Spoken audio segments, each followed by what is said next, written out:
নদিয়ার করিমপুর 2 ব্লকের নতিডাঙ্গা 1 পঞ্চায়েতের সম্মানিত অঞ্চল সভাপতি শাহাবুদ্দিনের মুখোমুখি ভাবনা। শাহাবুদ্দিন সাহেব, সম্প্রতি জানা যাচ্ছে, সোশ্যাল মিডিয়ায় ভেসে বেড়াচ্ছে যে নতিডাঙ্গা 1-এ অঞ্চল সভাপতি পদে আপনি বহাল থাকা অবস্থায় অন্য একজনকে নিয়োগ দেওয়া হয়েছে। তো আসলে ব্যাপারটা কি? এই বিষয়ে বলা তো আমাদের কোনো ভাষা নেই। কারণ হচ্ছে আমরা অনেক দিন থেকে আমরা রাজনীতি করি।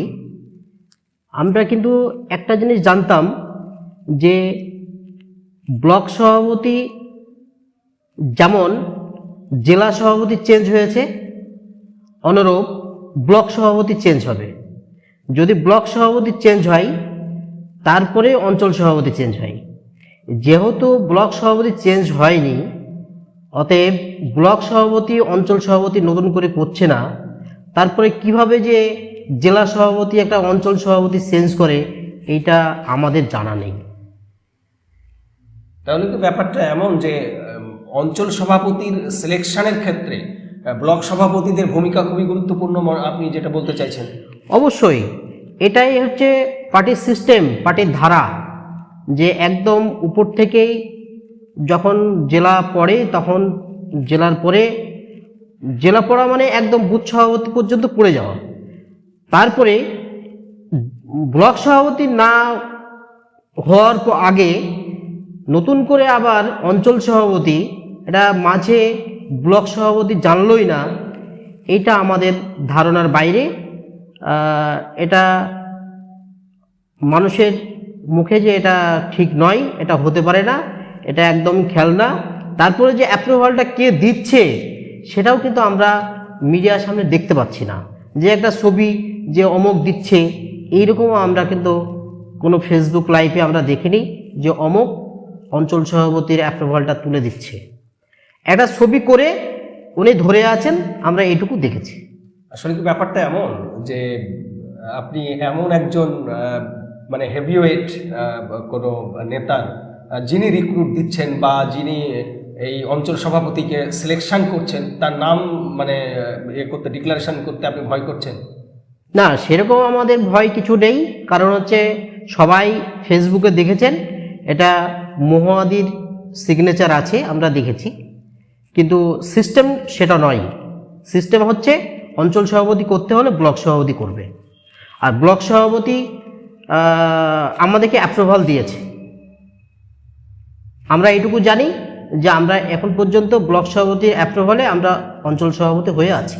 মানে আপনি যেটা বলতে চাইছেন যে সিস্টেমেটিক্যালি আপনি যে অঞ্চল সভাপতি হয়েছেন সেটা ব্লক সভাপতির অনুমোদনে, একদম সাংগঠনিক সিস্টেম যেভাবে হয় একদম। কিন্তু বর্তমানে যেটা হয়েছে, তাহলে কি এটাই যে বিরোধীরা যেটা বলে থাকছে, মানে বলে থাকে যে তৃণমূল কংগ্রেসের গোষ্ঠীদ্বন্দ্ব প্রবল আকার ধারণ করেছে, তো সেই গোষ্ঠীদ্বন্দ্বের বহিঃপ্রকাশ কি এই অঞ্চল সভাপতি বহাল থাকা অবস্থায় নতুন করে আরেকজনকে নিয়োগ দেয়? আপনি কি এটা স্বীকার করবেন? না, গোষ্ঠীদ্বন্দ্ব আমি এটা বলতে চাই না। কারণ হচ্ছে গোষ্ঠীদ্বন্দ্ব হবে, আপনি আপনার কোনো একটা লোককে নিয়ে চলতে পারেন, আমি আমার একটা কোনো লোক নিয়ে চলতে পারি, সেটা আলাদা জিনিস। কিন্তু একজন অঞ্চল সভাপতিকে অ্যাপ্রুভাল জেলা সভাপতি দেবে, এইটা খুব গোষ্ঠীর মধ্যে পড়ে বলে আমার জানা নেই। গত পঞ্চায়েত নির্বাচনের আগে আপনার নিশ্চয়ই মনে আছে যে গত পঞ্চায়েত নির্বাচনের আগে করিমপুরে পাল্টাপাল্টি দুটো সমাবেশ হয়েছে।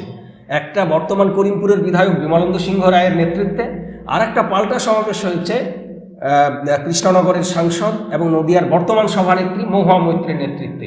তো সেখানেই দলের যে আভ্যন্তরীণ কোন্দল সেটা কিন্তু পরিষ্কার হয়েছে এবং শোনা গিয়েছে যে তাদের মধ্যে হাতাহাতি পর্যন্ত হয়েছে। তাহলে কি এই বিধায়কের সঙ্গে কৃষ্ণনগরের সাংসদ বর্তমান জেলার সভানেত্রী মাননীয়া মহুয়া মৈত্রের যে দ্বন্দ্ব, সেটার বহিঃপ্রকাশ কি আপনার বহাল থাকা অবস্থায় নতুন করে আরেকজনকে সিলেকশন দেওয়া, আপনি কি সেটা স্বীকার করবেন? দেখুন, ডানপন্থী দলের লবি থাকবে, এই নিয়ে আমি কোনো মন্তব্য করতে চাইছি না।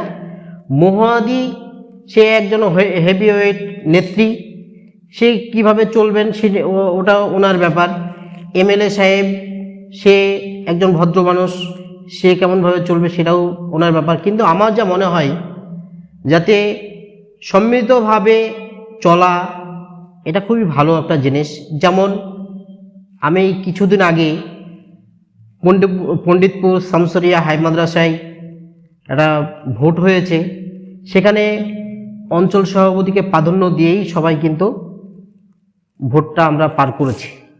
তখন কিন্তু আমাদের কোনো লবি ছিল বলে আমার মনে হয় না। তখনও তো আপনার গোষ্ঠী বলেন যাই বলেন থাকার কথা ছিল, কিন্তু সেই বলে কিছু আমাদের মধ্যে ছিল না। তার মানে আপনি বলতে চাইছেন যে কিছুদিন আগে পর্যন্ত এই যে গোষ্ঠীদ্বন্দ্ব এটা প্রকাশ্যে আসেনি, বরং সবাই ঐক্যবদ্ধভাবেই কাজ করেছে।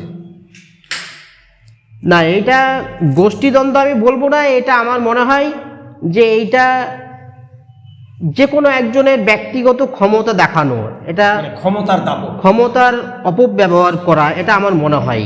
কারণ হচ্ছে প্রত্যেকটা জিনিসের একটা সিস্টেম ওয়াইজ আছে। তো যেটা দেখলাম পুরোটাই আপনার সিস্টেম বিহীন। কারণ হচ্ছে আমরা বহুদিন থেকে রাজনীতি করে এসেছি, কিন্তু মানুষকে মান্যতা দেওয়া, আপনার পরস্পর যে ধাপ সেই ধাপে যে এগিয়ে যাওয়া, আজকে ব্লক সভাপতি এমএলএ এরা জানতেই পারলো না যে একটা অঞ্চল সভাপতি হয়ে যাচ্ছে। এটা আমার মনে হয় সিস্টেমের বাইরে। যে অঞ্চল সভাপতি নতুন মুখ এসেছে সেই অঞ্চল সভাপতি কেমনভাবে প্রাধান্য পাবে সেটাও আমার সঠিকভাবে জানা নেই। তো এই যে প্রাক্তন সভাপতি কল্লোল খায়ের সঙ্গে, বিশেষ করে কল্লোল খায় এবং মহুয়া মৈত্রের মধ্যেও একটা প্রতিযোগিতার লড়াই আছে বলে সামাজিক মাধ্যমে যেটা খুবই ভাইরাল হয়েছে এবং তা নিয়ে প্রচণ্ড বিতর্কও হয়েছে। তো তার যে ফলস্বরূপ কি আজকে, এবং এই করিমপুরের যে বিধায়ক বিমলানন্দ সিংহ রায়ের সঙ্গে কল্লোল খা অর্থাৎ প্রাক্তন জেলা সভাপতির একটা ভালো রিলেশন, গুড রিলেশন আছে, যেটা মহুয়া মৈত্রের সঙ্গে সম্পর্কটা একটু ভিন্ন জায়গায়। তো সেই বিষয়টাই কি এই পর্যন্ত এসে পৌঁছাচ্ছে বলে মনে করছেন? দেখুন, আমরা অঞ্চল লেভেলে, ব্লক লেভেলে আমরা রাজনীতি করি, সেই অনুপাতে আপনার কল্লোল খা মহাশয়, মহুয়াদি এত দূরে আমাদের যাওয়ার কোনো প্রশ্নই আসে না। কারণ হচ্ছে ওনারা অনেক উঁচু জায়গায়, আমরা ওইদিকে ভেবেও একবার দেখি না। তো শাহাবুদ্দিন সাহেব, আপনাকে যদি একটা বিষয় জানতে চাই যে আপনি ব্যক্তি শাহাবুদ্দিন হিসেবে আপনার সমাজে কিন্তু একটা ইমেজ আছে, আপনার একটা প্রভাব প্রতিপত্তি আছে এবং আপনার একটা ভালো গুডউইল আছে। সেই জায়গায় শাসক দল তৃণমূল কংগ্রেসের ব্যাপারে একটা শব্দ ব্যাপকভাবে এখন প্রচারিত হচ্ছে যে এরা বিরোধী দলকে স্পেস দিচ্ছে না, অর্থাৎ গণতান্ত্রিক যে ব্যবস্থাপনা, এই ব্যবস্থাপনাটাকে একেবারেই নষ্ট করে ফেলেছে তৃণমূল কংগ্রেস। বিশেষ করে লোকাল নির্বাচনের ক্ষেত্রে, পঞ্চায়েত নির্বাচন বলুন, স্কুল নির্বাচন বলুন। তো এই বিষয়ে কি আপনি কোনো মন্তব্য করবেন? দেখুন, এই বিষয়ে বলতে যে কাজ করে তারই দোষ হয়। অতএব আপনি যদি বলেন যে তৃণমূলেরই দোষ আসছে, এইটা অ্যাকচুয়ালি বিষয় নয়।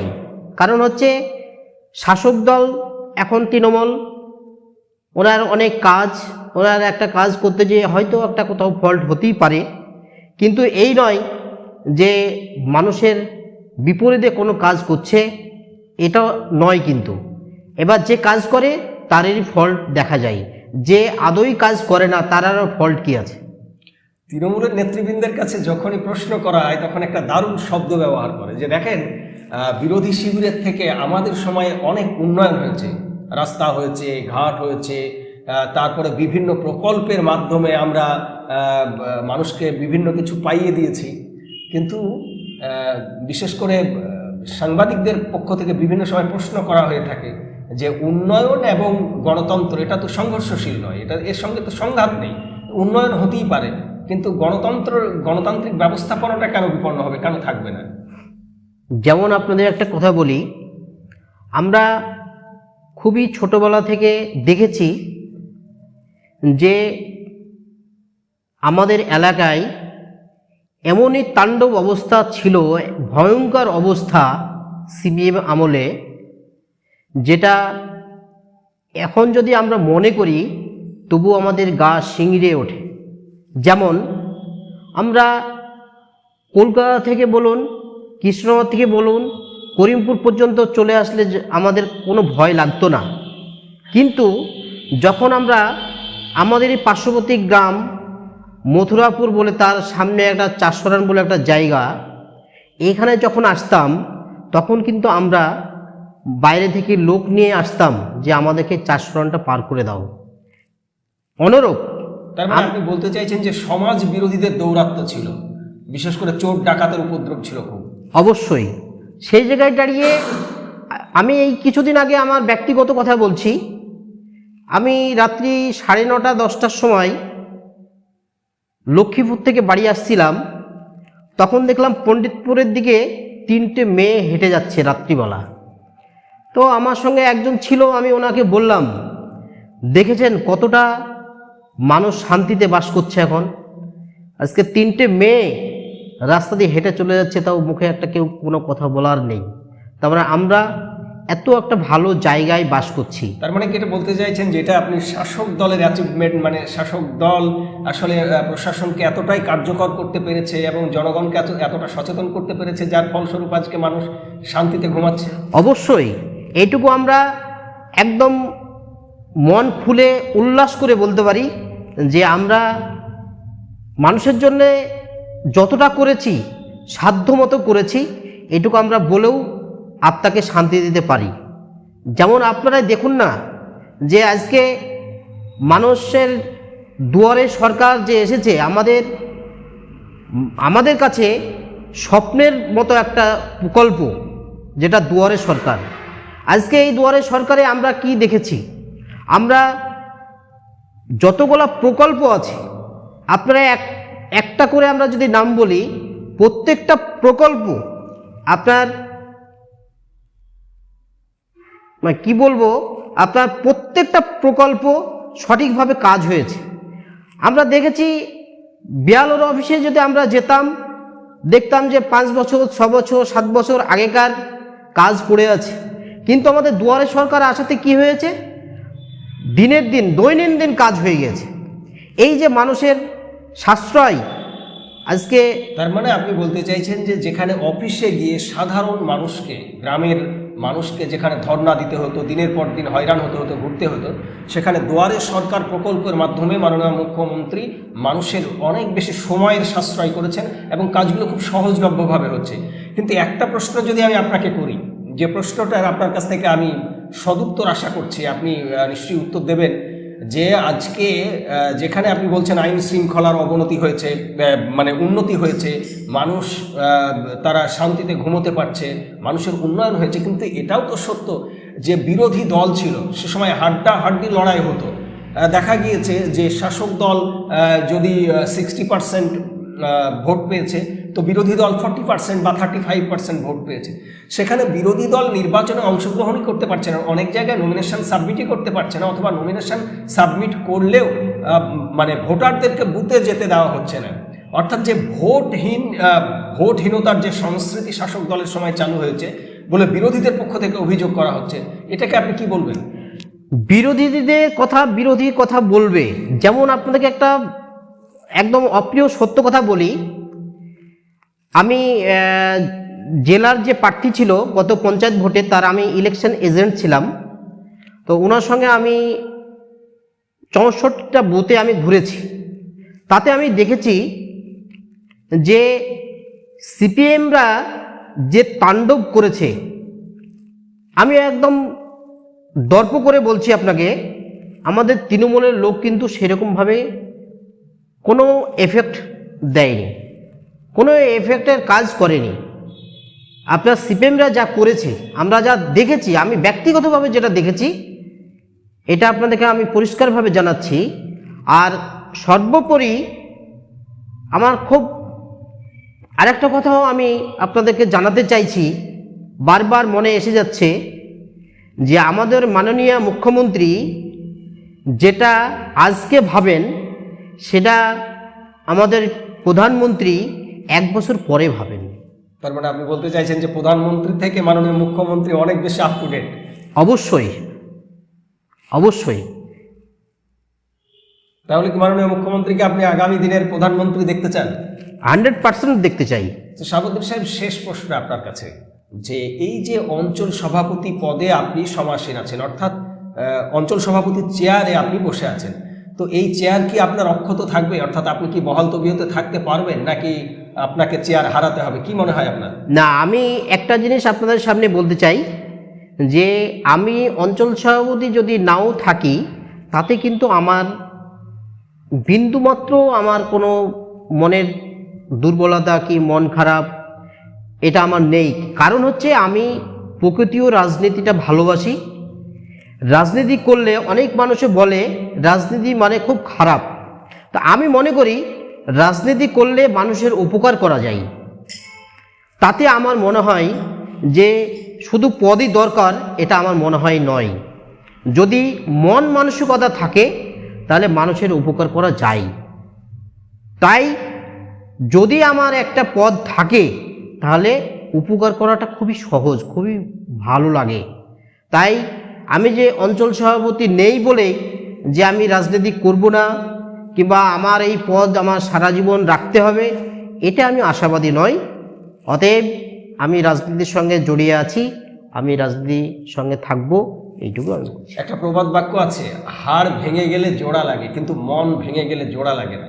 তো আপনি কি আসলে আপনার ক্ষোভ, আপনার যে মানে অভিযোগ, আপনার যে কষ্ট, সেটা কি মনের মধ্যে চেপে রাখতে চাইছেন আপনি? না, আমার অভিযোগ বলে আমার কিছু নেই। একটা জিনিস বুঝতে হবে যে রাজনৈতিক যে পদ, এটা যদি আমি ভেবে নিই যে এটা আমার পৈতৃক সম্পত্তি, এটা কিন্তু ভুল। আজকে আমি অঞ্চল সভাপতি আছি, আমার পিছনে আরেকজন কেউ উঠেছে, সেও তাকে জায়গাটা দিতে হবে। আমাকে যদি মানুষ মনে করে, আমাকে যদি নেতৃত্ব মনে করে যে না ওকে আরও ভালো জায়গায় রাখার দরকার, পার্টি সেটা ভাববে, পার্টির সিলেকশন আমি যথেষ্ট আমি মেনে নেব। অনেকেই বলছেন যে একটা জিনিস, বিশেষ করে শাসক দল তৃণমূল কংগ্রেসের ব্যাপকভাবে দেখা যাচ্ছে যে স্রোতে গা ভাসানো, অর্থাৎ যখন আপনি অঞ্চল সভাপতি হলেন সেই সময় আপনাকে স্যালিউট দিল, যারা আপনাকে ধন্যবাদ জানালো, যারা আপনার পক্ষ অবলম্বন করলো, তো তারাই আবার যখন আপনি বহাল এই অঞ্চল সভাপতির পদে বহাল থাকা অবস্থায় অসাংগঠনিকভাবে ক্ষমতার দাপট দেখে অন্য একজনকে যখন অঞ্চল সভাপতি পদে বহাল করা হলো, তখন তারাই আবার আপনার সেই সমর্থকরাই আবার এই পরবর্তীতে যাকে সিলেকশন দেওয়া হলো তার পক্ষ নিয়ে তারা প্রচার করছে, তার পক্ষ নিয়ে তারা এখন কথা বলছে। তো এইটাকে কি বলবেন আপনি? এটা কি মানে অতি আবেগে করছে বলে মনে করছেন? যারা আমি অঞ্চল সভাপতি থাকার সময় যারা আমার হয়ে ছিল, অনুরূপ আমি যখন অঞ্চল সভাপতি থেকে সরে যাওয়ার পরে আরেকজন অঞ্চল সভাপতি হওয়ার পরে আমার সব লোক চলে গেল তার কাছে, আমি তাদেরকে স্বাগতম জানাই। আপনাকে অনেক অনেক ধন্যবাদ।